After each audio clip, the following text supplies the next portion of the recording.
Yesu ashimwe, Imana ihabwe icyubahiro. Turashimira Imana ubuntu kandi yongeye kuduha uyu mwanya. Reka rero dusome kubara 6 kuva ku murongo wa 22 kugera ku wa 27. Aravuga ngo umugisha abatambyi basabiraga Abisiraheli. Uwiteka abwira Mose ati, bwira Aroni n'abana be uti, ukaba ariko mujya muhesha Abisiraheli umugisha muti, Uwiteka aguha umugisha akurinde, Uwiteka akumurikishirize mu maso he akugirire neza, Uwiteka akurebe neza aguha amahoro. Ukaba ariko bashyirisha izina ryanjye ku Bisiraheli, nanjye nzabaha umugisha. Amen. Imana ishimwe kubwira ijambo yo itwemereye kurisoma cyangwa se kuza kurisengeramo uyu munsi. Ni ijambo ryiza cyane. Tugomba gufungura umunwa wacu, ko mu kanwa kacu harimo ububasha. Harimo ububasha bwo gufunga, harimo n'ububasha bwo gufungura, harimo ububasha bwo gushyiraho, harimo n'ububasha bwo gukuraho. Uyu munsi rero reka dukoreshe dukoresha umunwa wacu cyangwa se kwatura umugisha. Tugenda twatura umugisha, wature ku rugo rwawe, wature mu byawe, mu bana bawe, ku muryango wawe. Uyu munsi iki gitondo wature umugisha ahantu hose. Wature umugisha uko ugenda ureba ubuzima bwawe, wisengere, uyatureho umugisha, ugira icyo uvuze cyiza, haba ku bana bawe, ku byawe byose watureho umugisha, kubera ko Uwiteka yaduhaye uburenganzira. Igihe cya Mose na Aroni cyararangiye, ubu ni twebwe. Kubera iki? Kubera ko umwenda wari ukingirije ahera Yesu yawutabuyemo, ngo watabutsemo kabiri. Ku musaraba Yesu yaravuze ngo birarangiye, watabutsemo kabiri. Haleluya. Ngo umuntu wese yigerereyo. Dufite uburenganzira bwo kugira icyo tubwiye Imana, dufite uburenganzira bwo kugira icyo tuvugiye imbere y'intebe y'ubuntu, dufite uburenganzira bwo kugira icyo twatuye kandi kigakoreka. Kubera iki? Kubera ko tubikora mu izina rya Yesu Kristo, kubera ko tubisaba mu izina rya Yesu Kristo. Twebwe ntago turi abana b'Imana biciye ku mukuba w'Abisiraheli. Oya, twe ntago turi Abisiraheli, ahubwo twebwe turi babandi abacungujwe n'amaraso. Ujye ubyibuka nugera ahantu ukabibona, ujye uvuga ngo njyewe wacungujwe n'amaraso ya Yesu Kristo. Uwiteka ibingibi yabibwiye Mose na Aroni, ariko iki gitondo cyangwa se uyu munsi natwe ni twebwe. N'uyu munsi twatura umugisha, ngo duhesha umugisha twebwe abacungujwe n'amaraso ya Yesu Kristo. Ngo Uwiteka aguha umugisha kuri ukatura amazina yawe, ukavuga ngo unjyema Ebenezeri, Uwiteka ampa umugisha kandi andinde. Nkabyiyaturaho, nkabyatura ku nzu yanjye, nkabyatura ku banjye. Uwiteka nkabaturaho umugisha n'amahoro, ngo Uwiteka no kurindwa, ngo Uwiteka akumurikishirize mu maso he. Nkavuga ngo Uwiteka namurikishirize mu maso he, angirire neza. Ngo Uwiteka angirire neza. Nkabyiyaturaho cyangwa se nkabyatura ku abo ndi gusengera, nkabyatura ku banjye bose, ku nshuti zanjye, ku bari impande rwanjye, kwabo dusengana, bitewe nuko nshaka gusenga. Ariko nkaturira ijambo ngo Uwiteka abamurikishirize mu maso he, abagirire neza, agire neza. Imana yacu ni Imana igira neza.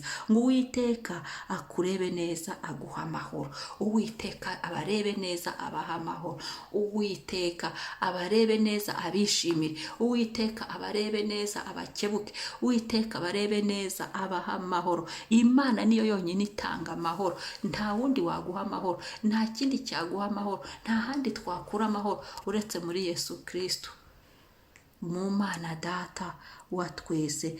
Nguko nguko aba ariko bashyira izina ryanjye ku Bisiraheli, nanjye nzabaha umugisha.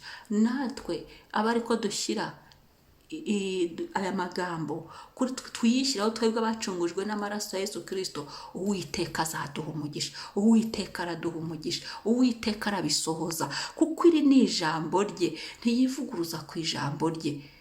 Waba ugenda wature iri jambo, ujye uvuga amazina yabo ushaka, ujye uvuga aho ushaka, hanyuma ubyatureho, bijyeho, bifatane n'amazina, bifatane n'umwuka wacu, bifatane n'imibiri yacu, byiyandike mu kirere cyacu. Andi magambo yose yari arimo ibyafungaga imigisha yacu, hajyemo uyu mugisha w'icyo Uwiteka atuvugaho. Ibyatubuzaga amahoro bivemo, hajyemo aya mahoro Uwiteka atuvugaho. Ibyatumaga turi duhora mu mijagararo nta burinzi.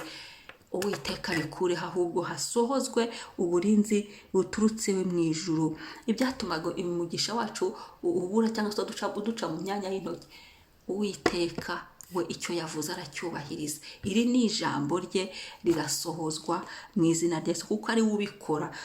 Kuri 27 birangira avuga ngo nanjye nzabaha umugisha, bivuga ngo nawe azabyubahiriza. Ibyo twatuye Uwiteka azabyubahiriza, ibyo tumubwiye azabyubahiriza, kuko mu gutangira kuri 22 yavuze ngo ubwire Mose ati ubwire ni njyewe Mama Ebenezeri, ni wowe uri kumva iyi video, ni Uwiteka arakubwiye ngo abari kuzajya watura umugisha.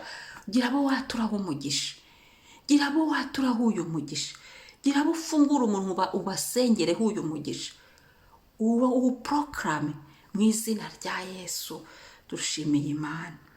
Umunsi tuwatureho umugisha, ibihe byacu tubyatureho umugisha, amezi tubyatureho, umwaka tubyature, iminsi yacu yo kubaho ibemo umugisha, ibemo uburinzi, ibemo kumurikishirizwa n'amahoro y'Imana. Tujye tubona Imana iri mu ruhande rwacu, ibemo kugirirwa neza n'Imana. Uwiteka turebe neza, aduha amahoro, iminsi yacu ibemo amahoro, ibihe byacu byo kubaho bibemo amahoro mu izina rya Yesu. Ku gihugu hose waturemo, igihugu Uwiteka agiha umugisha, kirinde. Uwiteka amurikishiriza amaso abanyagihugu bose, abagirire neza. Uwiteka barebe neza, Uwiteka abaha amahoro. Abo dusengana ahantu hose aho wifuza, komine utuyemo. Haleluya, haleluya. Ngubu ubuntu bw'uyu munsi nubwo kwatura umugisha, nubwo kwatura aya magambo. Ngiye impano duhawe iki cyumweru gitangiye. Rero dushimiye Imana kubwira ijambo. Reka dusenge. Papa ndagushimiye, iki ni igihe cyiza cy'ubuntu. Iyi ni sezo nziza wahagurutse gukora no gutanga umugisha. Iki ni igihe wahagurutse kumanura uburinzi. Iki ni igihe wasizeho Mwami itegeko ngo twature umugisha mu byacu, mu bacu, dufungure, kuko icyo tuvuze nawe uragishyigikira ukagikora, kandi ni wowe ubitegetse. Biri bukoreke, biri bukunde, biri busohozwe mu izina rya Yesu Kristo. Turagushimiye faveur utugiriye, turagushimiye ubu buntu duhaye, turagushimiye Mwami kubwo kuduha umugisha, kubwo kuduha amahoro, kubwo kutumurikishiriza mu maso hawe, kubwo kutugirira neza, kubwo kuturinda. Haleluya, haleluya. Ni ubuntu bwawe Mwami butangaje, kandi ntabwo bidukorera twenyine gusa ngo tujye tubyatura. Twebwe abacungujwe n'amaraso ya Yesu Kristo tubyiyatureho. Mwami ushimwe ko iri jambo rigiye kuvuguruza andi magambo yose atavaga kuri wowe, ko iri jambo rigiye kuvuguruza ibyo abantu bo bari baravuze mu izina rya Yesu, ko iri jambo rigiye kuvuguruza ibindi byari byanditse mu mwuka wacu bitava kuri wowe Mwami, bitava no ku mwuka w'Imana mu izina rya Yesu. Ko iri jambo risibye ibyatunanizaga mu kugera ku mugisha wacu, kubera ko wowe iyo uvuze biba bibaye, biba bikoretse. Turagushimiye Mwami, singizwa Mwami, himbazwa Mwami, amamara Mwami, none n'ibihe bidashira. Urakoze Papa, utugiriye neza, ushimwe, utugiriye neza, uhimbazwe. Turagukunda Mwami, turagukunda Mwami, ugize neza Mwami. Turagushimiye kuduhaye umugisha, turagushimiye kutugiriye neza, turagushimiye kuturinze, turagushimiye kuduhaye amahoro, turagushimiye kumurikishirizwa mu maso nawe. Shimwa Mwami, urakoze gitare. Amen, amen. Umunsi mwiza, Yesu abagirira ubuntu. Tugenda twatura umugisha. Mwari kumwe na Mama Ebenezeri. Shalom, shalom. Wibuke gusangiza n'abandi iyi video.